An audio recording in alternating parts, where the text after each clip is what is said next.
FIFA বিশ্বকাপের 2026 সালের আসর যত ঘনিয়ে আসছে ততই বাড়ছে উন্মাদনা।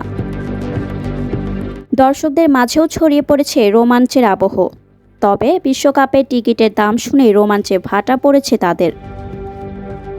ফিফা বিভিন্ন দেশের জাতীয় ফুটবল অ্যাসোসিয়েশনগুলোকে মোট টিকিটের 8% বরাদ্দ দেয়। অ্যাসোসিয়েশনগুলো এই টিকিট তাদের সবচেয়ে বিশ্বস্ত সমর্থকদের কাছে বিক্রি করে। এবার সেই টিকিটগুলোর দাম চড়েছে।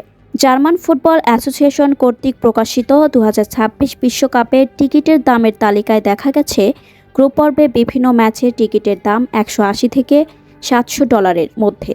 বিশ্বকাপ ফাইনালে সর্বনিম্ন টিকিটের দাম $4,185, বাংলাদেশি মুদ্রায় 5,10,000 টাকা। সবচেয়ে দামি টিকিটের মূল্য $8,680, বাংলাদেশি মুদ্রায় 10,58,764 টাকা। ইতিমধ্যে টিকিটের উচ্চ মূল্য দেখে সমর্থকরা হতবাক। ইংল্যান্ডের ফুটবল সাপোর্টার্স অ্যাসোসিয়েশন প্রতিক্রিয়া বলছে, এই অত্যাধিক দাম সমর্থকদের মুখে চড় মারার সমান। অতিরিক্ত দামের এই অভিযোগের বিষয়ে ফিফা এখন পর্যন্ত কোনো মন্তব্য করেনি বলে জানিয়েছে বিবিসি। যুক্তরাষ্ট্র, কানাডা ও মেক্সিকোয় আগামী 11 জুন থেকে শুরু হবে বিশ্বকাপ। 19 জুলাই নিউ ইয়র্কের মিড লাইফ স্টেডিয়ামে অনুষ্ঠিত হবে ফাইনাল।